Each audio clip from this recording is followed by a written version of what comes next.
नमस्कार दोस्तों, stock market studies में फिर से एक बार आपको बहुत-बहुत स्वागत है। तो आज मैं फिर से आपके सामने कुछ इम्पोर्टेंस कंपनी का अपडेट शेयर करने वाला हूँ। तो वीडियो को पूरा लास्ट तक देखिएगा और अभी तक अपने चैनल को सब्सक्राइब नहीं किया तो जरूर कर लीजिएगा। तो चलो देख लेते हैं कौन सा कंपनी है इस वीडियो के अंदर। फर्स्ट जो कंपनी है जिसका नाम है जुबिलिएंट फुटवर्क। देखिए जुबिलिएंट फुटवर्क आप सभी जानते हैं। ये एक ऐसी कंपनी है जिसके ऊपर मैं बहुत पहले से ही एक एंट्री ले चुका हूँ और अभी मेरा लॉसेस भी चल रहा है।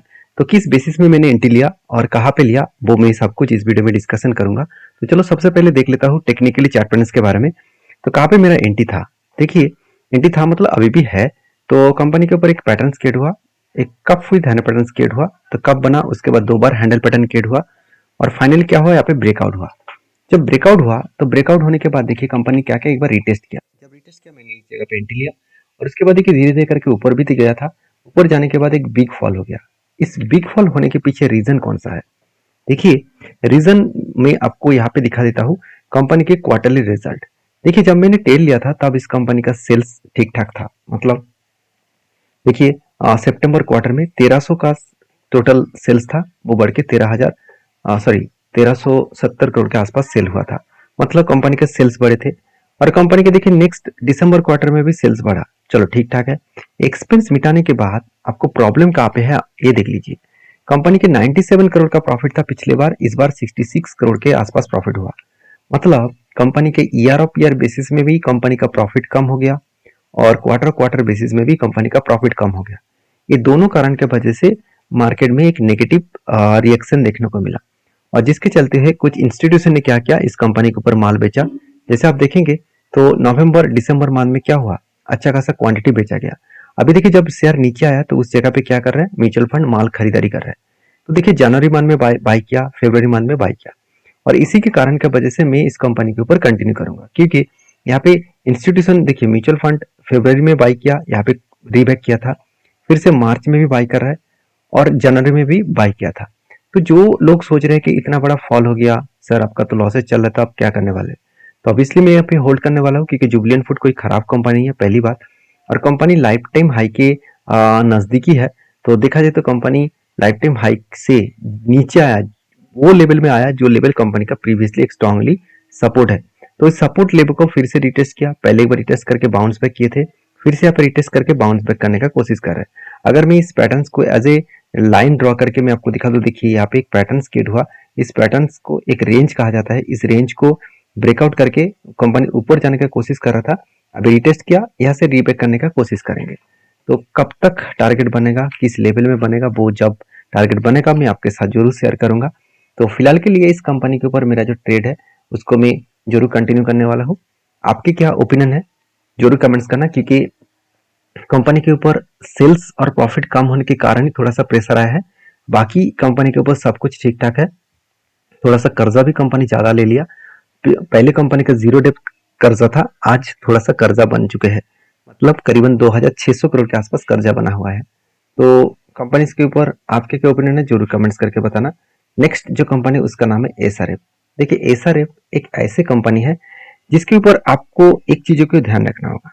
एसआरएफ के ऊपर एक चीजों को ध्यान रखना होगा कि एसआरएफ कोई छोटा मोटा कंपनी है, इंडिया के सबसे बड़े केमिकल कंपनी है। मान लेता हूँ पीडीलाइट सबसे बड़े है, मगर पीडीलाइट का प्रोडक्ट कुछ कुछ प्रोडक्ट अलग है जो केमिकल के ऊपर नहीं है। बाकी एसआरएफ के जितने सारे प्रोडक्ट है वो सारे के सारे केमिकल से बनाए जाते हैं।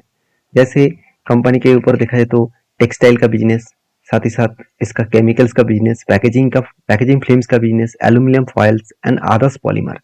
बेसिकली देखा जाए तो कंपनी स्पेशलिटी केमिकल्स के ऊपर काम कर रहा है और स्पेशलिटी केमिकल का जो प्रोडक्ट का जो डिमांड है मार्केट में वो बहुत हद तक कम हो चुके हैं। और स्पेशलिटी केमिकल का डिमांड मार्केट में कम होने के कारण शेयर में एक प्रेशराइज बनता हुआ देखने को मिले। जैसे आप देखेंगे कंपनी के क्वार्टर रिजल्ट, तो रिजल्ट में उतना ग्रोथ नहीं है। पहले देखिए कंपनी के ऊपर हर साल में ग्रोथ देखने को मिल रहा था और उसके बाद लास्ट जो क्वार्टर्स गया उस क्वार्टर में कंपनी का ग्रोथ कम देखने को मिला। इसका मतलब क्या है, इसका मतलब यही है कि कंपनीज के ऊपर जो लोग सोच रहे थे कि कंपनीज के ऊपर सेल्स अच्छा नहीं हो रहा, मतलब कंपनी खराब हो चुके हैं, ऐसे बिल्कुल नहीं। पूरे के पूरे इंडस्ट्रीज को देखेंगे, मतलब पूरे के पूरे केमिकल इंडस्ट्रीज को देखेंगे तो सारे कंपनीज का हालत आज इसी तरीके से है। चलो एक बार मैं आपको दिखाई देता हूँ। अगर टोटली सारे केमिकल्स कंपनी को देखेंगे तो देखिए सारे कंपनीज का प्रॉफिट ग्रोथ क्या है, नेगेटिव में है। सेल्स ग्रोथ क्या है, नेगेटिव में है। इसका मतलब क्या है, इसका मतलब यही है कि कंपनी के ऊपर खुद के ऊपर कोई भी प्रॉब्लम नहीं है, कंपनी के पूरे सेक्टर के ऊपर प्रॉब्लम है, जिसके चलते प्रेशराइज बनता हुआ देखने को मिले।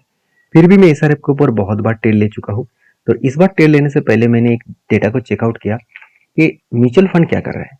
देखिए म्यूचुअल फंड लास्ट 5 मंथ्स में कंपनी के ऊपर 5 to 6 मंथ में कंपनी के ऊपर अच्छा खासा क्या क्या बाइंग किया। मतलब क्या है कि दिसंबर क्वार्टर में अच्छा खासा बाइंग किया, उसके बाद भी देखिए कंटिन्यूसली कंपनी के ऊपर बाइंग यहाँ पे देखने को मिला। तो कंटिन्यूसली बाइंग देखने को मिला, जिसके चलते कंपनी के ऊपर एक बेस्ट तरीके से टेक्निकली चार्ट पैटर्न बना था। तो जब भी इस लेवल को वो टच किए थे तब मैंने एंट्री लिया और इस हाई लेवल तक टारगेट रखा था। तो फाइनली वो टारगेट यहाँ पे मुझे मिला। तो टाइम लगा 135 दिन के आसपास, और 135 दिनों में करीबन 18 to 19% के आसपास टारगेट मिला। तो हमेशा आपको इस चीज़ों को ध्यान रखना होगा, जब कोई सपोर्ट रेजिस्टेंस के बेसिस में कोई कंपनी काम कर रहा है तो उसमें आपको टारगेट मिलेगा, उसके लिए आपको थोड़ा सा वेट करना पड़ेगा, थोड़ा सा आपको पेशेंस रखना पड़ेगा। तो फाइनली अभी कुछ ट्रेड नहीं बन रहा है, जब कोई ट्रेड बनेगा तो मैं आपके साथ जरूर शेयर करूंगा। तो नेक्स्ट जो कंपनी है उसके बारे में चर्चा करूँ, उसका नाम है केपीआई ग्रीन एनर्जी।